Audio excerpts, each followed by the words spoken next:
নমস্কার বন্ধুরা, নতুন একটা ভিডিওতে আপনাদের প্রত্যেককে জানাই স্বাগতম। এই মুহূর্তে আবহাওয়ার গুরুত্বপূর্ণ খবর। উত্তর পশ্চিম বঙ্গোপসাগর এবং সংলগ্ন পশ্চিম মধ্য বঙ্গোপসাগরে অর্থাৎ উত্তর অন্ধ্রপ্রদেশ উপকূল এবং সংলগ্ন দক্ষিণ ওড়িশা উপকূলের কাছে একটা ঘূর্ণাবর্ত বা সাইক্লনিক সার্কুলেশন তৈরি হয়েছে। আগামী 3 দিনের মধ্যে এই সাইক্লনিক সার্কুলেশন শক্তি বাড়িয়ে নিম্নচাপ বা লো প্রেশার এরিয়া তৈরি করবে উত্তর বঙ্গোপসাগরে অর্থাৎ পশ্চিমবঙ্গ উপকূল এবং সংলগ্ন বাংলাদেশ উপকূলের কাছে। আগামী 24 জুলাইয়ের মধ্যেই একটা নিম্নচাপ অঞ্চল বা লো প্রেশার এরিয়া তৈরি হয়ে যাবে। সেই সঙ্গে আপনাদেরকে জানিয়ে রাখি, এই মুহূর্তে মৌসুমি অক্ষরেখা সেটা কিন্তু গাঙ্গেয় পশ্চিমবঙ্গের ওপর দিয়ে বিস্তৃত রয়েছে। উত্তর পশ্চিম ভারত থেকে উত্তর ভারত হয়ে তারপরে ঝাড়খণ্ড হয়ে তারপরে গাঙ্গেয় পশ্চিমবঙ্গের ওপর দিয়ে উত্তর পূর্ব বঙ্গোপসাগর পর্যন্ত বিস্তৃত রয়েছে মৌসুমি অক্ষরেখা। একই সঙ্গে বিহার থেকে ওড়িশা পর্যন্ত একটা অক্ষরেখা অবস্থান করছিল, যে অক্ষরেখাটি এবার অবস্থান পরিবর্তন করেছে। এবার সেটা গাঙ্গেয় পশ্চিমবঙ্গের ওপর দিয়ে ঝাড়খণ্ড হয়ে ওড়িশা পর্যন্ত বিস্তৃত রয়েছে। তো নতুন যে নিম্নচাপ তৈরি হবে উত্তর বঙ্গোপসাগর সংলগ্ন অঞ্চলে, তার জেরে কিন্তু গোটা দক্ষিণবঙ্গে টানা 3 দিন অতি ভারী বৃষ্টি হতে পারে। পার্শ্ববর্তী দক্ষিণ বাংলাদেশে কিন্তু অতি ভারী বৃষ্টিপাতের সম্ভাবনা। এছাড়া ত্রিপুরার মধ্যে আর সেই সঙ্গে ঝাড়খণ্ড এবং ওড়িশার মধ্যে কিন্তু ভারী থেকে অতি ভারী বৃষ্টিপাতের সম্ভাবনা থাকবে। তো আজকের ভিডিওতে আমরা বিস্তারিত আলোচনা করব যে এই মুহূর্তে কেন্দ্রীয় আবহাওয়া দপ্তর কী জানাচ্ছে, কোথায় কী কী ওয়েদার সিস্টেম রয়েছে, সেই সঙ্গে লেটেস্ট স্যাটেলাইট ইমেজ কী আপডেট দিচ্ছে, একই সঙ্গে কোন কোন অঞ্চলের জন্য নতুন করে কী কী ওয়েদার ওয়ার্নিং জারি করা হয়েছে এবং আগামী এক সপ্তাহে পশ্চিমবঙ্গের উত্তর থেকে দক্ষিণ এবং পার্শ্ববর্তী অঞ্চলগুলোয় বর্ষা কেমন কী হবে, কোথায় ভারী বৃষ্টি হবে, সমস্ত কিছুই পরপর জানাবো আজকের এই ভিডিওটির মাধ্যমে। তো ভিডিওটি ভালো লাগলে এবং ইনফরমেটিভ বলে মনে হলে অবশ্যই আপনারা ভিডিওটি একটি করে লাইক করে দেবেন, অবশ্যই ভিডিওটি প্রচুর শেয়ার করবেন। সেই সঙ্গে নতুন দর্শক হয়ে থাকলে লেটেস্ট ভিডিওর আপডেটস সবার প্রথমে পাওয়ার জন্য চ্যানেলটিকে সাবস্ক্রাইব করে নিয়ে পাশে থাকা বেল আইকনে ক্লিক করে অল নোটিফিকেশন অপশানটিকে অন করে রাখবেন। লেটেস্ট আপডেট আপনারা সবার প্রথমে পেয়ে যাবেন। আর সেই সঙ্গে আমাদের ভিডিওটি আপনি এই মুহূর্তে কোন জেলা থেকে দেখছেন অবশ্যই কিন্তু আপনাদের জেলার নামটি কমেন্টে জানাবেন, তাহলে আপনাদের জেলার আবহাওয়ার খবর আপনারা সঠিক সময় সবার আগে পেয়ে যাবেন। তো বন্ধুরা, প্রথমে আমরা দেখে নেব আজকে এই মুহূর্তে লেটেস্ট স্যাটেলাইট ইমেজ কী আপডেট দিচ্ছে। এই মুহূর্তে আপনারা দেখতে পাচ্ছেন গোটা দেশ জুড়ে কিন্তু আংশিক মেঘলা আকাশ রয়েছে। এই মুহূর্তে ভারী মেঘ তৈরি হচ্ছে দক্ষিণ পশ্চিম বঙ্গোপসাগর এবং সেই সঙ্গে পশ্চিম মধ্য বঙ্গোপসাগর, এই অঞ্চলটা কিন্তু ভারী মেঘ রয়েছে ঘূর্ণাবর্তের কারণে। অর্থাৎ অন্ধ্রপ্রদেশ উপকূলের কাছে কিন্তু প্রচণ্ড ভারী মেঘ রয়েছে এবং দক্ষিণ বঙ্গোপসাগর কিন্তু প্রচণ্ড ভারী মেঘের সমাগম হচ্ছে। উত্তর বঙ্গোপসাগর এই মুহূর্তে পরিষ্কার থাকলেও আগামী 3 থেকে 4 দিনের মধ্যে কিন্তু এই অঞ্চলটা অর্থাৎ পশ্চিমবঙ্গ উপকূল এবং সংলগ্ন ওড়িশা উপকূল আর বাংলাদেশ উপকূল জুড়ে কিন্তু প্রচণ্ড ভারী মেঘ তৈরি হবে নিম্নচাপের জন্য। এছাড়া আমরা দেখতে পাচ্ছি উত্তর পশ্চিম উত্তর ভারতে কিন্তু ভারী মেঘ রয়েছে, সেই সঙ্গে দেখতে পাচ্ছি দক্ষিণ ভারতে কিন্তু ভারী মেঘের সমাগম হচ্ছে। পশ্চিমবঙ্গের ছবিটা আপনাদেরকে দেখাবো। এই মুহূর্তে আপনারা দেখতে পাচ্ছেন দক্ষিণবঙ্গের বিভিন্ন জেলায় কিন্তু আংশিক মেঘলা আকাশ, মুর্শিদাবাদ, সেই সঙ্গে নদিয়া, পূর্ব বর্ধমান, পশ্চিম বর্ধমান, পুরুলিয়া, বাঁকুড়া এবং হুগলি, এইসব জেলায় কিন্তু আংশিক মেঘলা আকাশ রয়েছে। বাকি জেলায় কিন্তু আকাশ মোটামুটি পরিষ্কার এবং হালকা হালকা মেঘ এবং রোদের খেলা চলছে বিভিন্ন জেলাতে।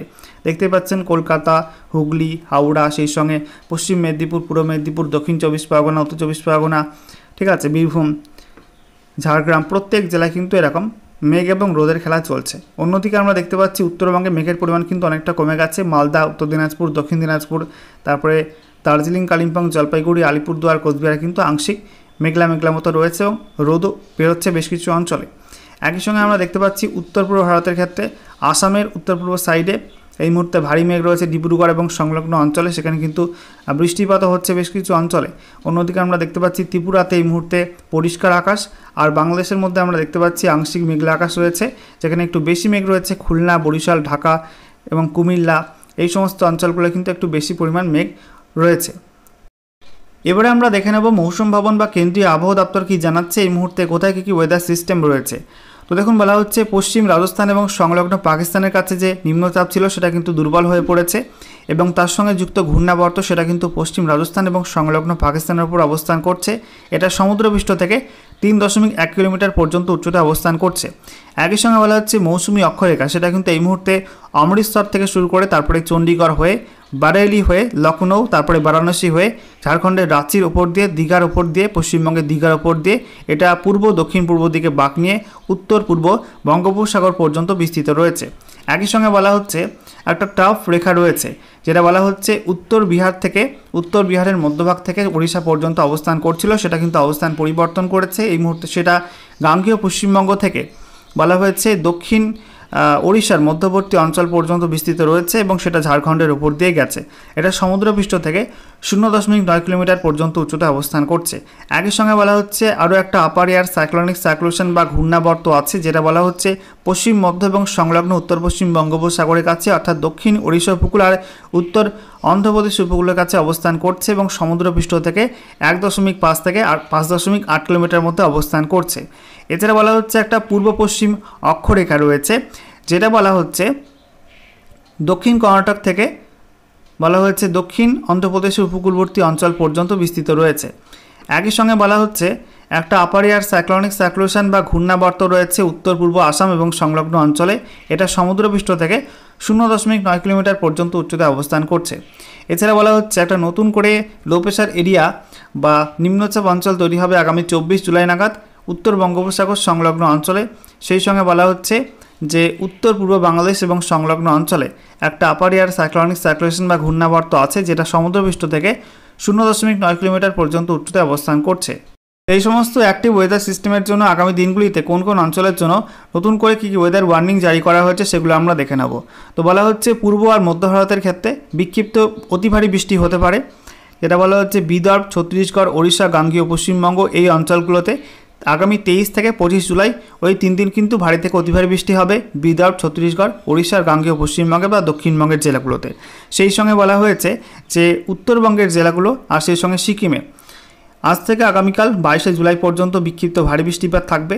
সেই সঙ্গে বিদর্ভ, ছত্তিশগড় এই দুই অঞ্চলে 21 থেকে 25 জুলাই, মধ্যপ্রদেশে এবং গাঙ্গেয় পশ্চিমবঙ্গে আর ঝাড়খণ্ডে বলা হয়েছে 23 থেকে 27 জুলাই বিক্ষিপ্ত ভারী বৃষ্টিপাত থাকবে। ওড়িশাতে 21 থেকে 27 জুলাই এবং বিহারে 21 জুলাই এবং তারপরে 24 থেকে 27 জুলাইয়ের মধ্যে কিন্তু বিক্ষিপ্ত ভারী বৃষ্টিপাত থাকবে। এবং আগামী 7 দিনে পূর্ব আর মধ্য ভারতের বেশিরভাগ অঞ্চলে কিন্তু মূলত হালকা মাঝারি বৃষ্টি হবে বজ্রবিদ্যুৎ সহ, আর সেই সঙ্গে ঝোড়ো হাওয়া থাকতে পারে কিছু কিছু অঞ্চলে। আর উত্তর পূর্ব ভারতের ক্ষেত্রে বলা হয়েছে আগামী 7 দিনে একই রকম বিক্ষিপ্ত বজ্রবিদ্যুৎ সহ বৃষ্টিপাত হবে। সেই সঙ্গে বলা হয়েছে বিক্ষিপ্ত ভারী বৃষ্টিপাত থাকবে আসাম, মেঘালয়ে 21 থেকে 27 জুলাই, অরুণাচল প্রদেশ 21 এবং 22 জুলাই, আর সেই সঙ্গে বলা হচ্ছে 25 থেকে 27 জুলাই, নাগাল্যান্ড, ত্রিপুরাতে 21 তারিখ আজকে এবং তারপরে 24 থেকে 27 জুলাই পর্যন্ত বিক্ষিপ্ত ভারী বৃষ্টিপাতের সম্ভাবনা রয়েছে। এবারে অনলাইন ওয়েদার সিস্টেম থেকে আমরা দেখে নেব আজ এবং আগামীকালের মধ্যে পশ্চিমবঙ্গ এবং তার পার্শ্ববর্তী কোন কোন অঞ্চলে কোন কোন সময় কেমন কী বৃষ্টিপাতের সম্ভাবনা রয়েছে। তো আমরা দেখতে পাচ্ছি মূলত আংশিক মেঘলা আকাশ থাকলেও আজকে বৃষ্টিপাত কিন্তু খুব বেশি নেই। বৃষ্টিপাত আজকে দুপুরের পরে কিছু কিছু জেলাতে হতে পারে, যেটা আপনাদেরকে দেখাবো। দক্ষিণবঙ্গের মধ্যে আপনারা দেখতে পাচ্ছেন পূর্ব মেদিনীপুর, সেই সঙ্গে দক্ষিণ 24 পরগনা, একই সঙ্গে হুগলির কিছু অংশ, আর সেই সঙ্গে আমরা দেখতে পাচ্ছি পুরুলিয়া, সেই সঙ্গে পশ্চিম মেদিনীপুর আর ঝাড়গ্রামের মধ্যে কিছুটা বৃষ্টিপাত হতে পারে। এছাড়া দক্ষিণবঙ্গের মধ্যে আমরা দেখতে পাচ্ছি বীরভূমের দিকে কিছুটা বৃষ্টিপাত হতে পারে, পশ্চিম বর্ধমানের দিকে কিছুটা বৃষ্টিপাতের সম্ভাবনা রয়েছে, ঠিক আছে। এবং আমরা দেখতে পাচ্ছি যে এই বৃষ্টি কিন্তু বিকালের পর থেকে আস্তে আস্তে বন্ধ হয়ে যাবে এবং রাতের দিকে আকাশ মূলত পরিষ্কার থাকার সম্ভাবনা রয়েছে। উত্তরবঙ্গে আমরা দেখতে পাচ্ছি মূলত আংশিক মেঘলা আকাশ মতো থাকবে, খুব একটা বৃষ্টিপাত দিনের বেলা হবে না, ঠিক আছে। রাতের আপডেটটা আপনাদেরকে দেখাবো। রাতে উত্তরবঙ্গে বৃষ্টি হতে পারে মধ্যরাতের দিকে, দক্ষিণ দিনাজপুর, উত্তর দিনাজপুরে কিছু অংশে বিক্ষিপ্ত বৃষ্টিপাতের সম্ভাবনা রয়েছে। একই সঙ্গে আমরা দেখতে পাচ্ছি যে মধ্যরাত থেকে ভোর ওই সময়টার মধ্যে কিন্তু দার্জিলিং, কালিম্পং, জলপাইগুড়ি, আলিপুরদুয়ার, কোচবিহারে মাঝারি থেকে ভারী বৃষ্টিপাত হতে পারে। সেই সঙ্গে আপনাদেরকে জানিয়ে রাখি যে আসামের মধ্যে কিন্তু বিক্ষিপ্ত মাঝারি থেকে ভারী বৃষ্টিপাতের সম্ভাবনা রয়েছে মধ্যরাত থেকে ভোরের মধ্যে। আর মধ্যরাত থেকে ভোরের মধ্যে আমরা দেখতে পাচ্ছি বাংলাদেশের মধ্যেও কিন্তু ভারী বৃষ্টিপাত রয়েছে রংপুর, ময়মনসিংহ, সিলেট এই সমস্ত অঞ্চলগুলোতে, ঠিক আছে। ত্রিপুরার মধ্যে কিন্তু খুব বেশি বৃষ্টিপাতের সম্ভাবনা নেই। আগামীকাল 22 জুলাই মঙ্গলবার আমরা দেখতে পাচ্ছি যে সকালের আপডেটটা, সেখানে কিন্তু সকালে মূলত আংশিক মেঘলা আকাশ মতো থাকার সম্ভাবনা আছে। খুব বেশি বৃষ্টিপাত কিন্তু আগামীকাল দক্ষিণবঙ্গের জেলাগুলোই নেই, ঠিক আছে। উত্তরবঙ্গে আগামীকাল মূলত হালকা মাঝারি বৃষ্টিপাত হতে পারে কিছু কিছু অঞ্চলে, বিশেষ করে দার্জিলিং, কালিম্পং, জলপাইগুড়ি, ঠিক আছে। রাতের দিকে বেশি বৃষ্টিপাতের সম্ভাবনা থাকবে। রাতের দিকে আমরা দেখতে পাচ্ছি দার্জিলিং, কালিম্পং, জলপাইগুড়ি, আলিপুরদুয়ার, কোচবিহার, সেই সঙ্গে আমরা দেখতে পাচ্ছি উত্তর দিনাজপুর, দক্ষিণ দিনাজপুর আর বাংলাদেশের মধ্যে রংপুর, ময়মনসিংহ, সিলেটে কিন্তু মাঝারি থেকে ভারী বৃষ্টিপাতের সম্ভাবনা থাকছে। এবারে আমরা দেখে নেব আগামী 7 দিনে কোন কোন অঞ্চলে কেমন কি বর্ষা হবে, রেনফল ফোরকাস্টে কি আপডেট দেওয়া হয়েছে। তো বলা হচ্ছে গ্যাংগেটিক ওয়েস্ট বেঙ্গল অর্থাৎ গাঙ্গেয় পশ্চিমবঙ্গের ক্ষেত্রে বলা হচ্ছে আগামীকাল 22 জুলাই পর্যন্ত মূলত বিক্ষিপ্ত চিটেফোঁটা বৃষ্টি হবে। বৃষ্টিপাতের সম্ভাবনা আপাতত খুব কম রয়েছে দক্ষিণবঙ্গের জেলাগুলোয়। তবে 23 জুলাই থেকে আবহাওয়ার পরিবর্তন হবে। 23 July fairly widespread rain হবে, অর্থাৎ বৃষ্টি একটু বাড়বে 23 জুলাই। তারপরে 24 জুলাই বলা হয়েছে ভারী বৃষ্টি হবে, ওয়াইড স্প্রেড রেন হবে 25, 26, 27, ঠিক আছে। 24, 25, 26, 27 এই 4 দিন ওয়াইড স্প্রেড রেন হবে, অর্থাৎ বিস্তীর্ণ অঞ্চল জুড়ে ভারী বৃষ্টিপাত থাকবে দক্ষিণবঙ্গের বিভিন্ন জেলাতে। উত্তরবঙ্গের জেলাগুলো আর সিকিমের ক্ষেত্রে বলা হয়েছে যে আজ এবং আগামীকাল ওয়াইড স্প্রেড রেনের সম্ভাবনা রয়েছে, একটু বেশি বৃষ্টিপাতের সম্ভাবনা রয়েছে। তারপরে 23 জুলাই, 24 জুলাই, তারপরে দেখুন 25, 26, 27, ঠিক আছে। ওই 5 দিন বৃষ্টিপাত কম থাকবে উত্তরবঙ্গের জেলাগুলিতে। এছাড়া বলা হচ্ছে ওড়িশার ক্ষেত্রে, ওড়িশায় আজকে বিক্ষিপ্ত বৃষ্টি রয়েছে, তারপরে আগামীকাল কিছুটা বৃষ্টি বাড়বে।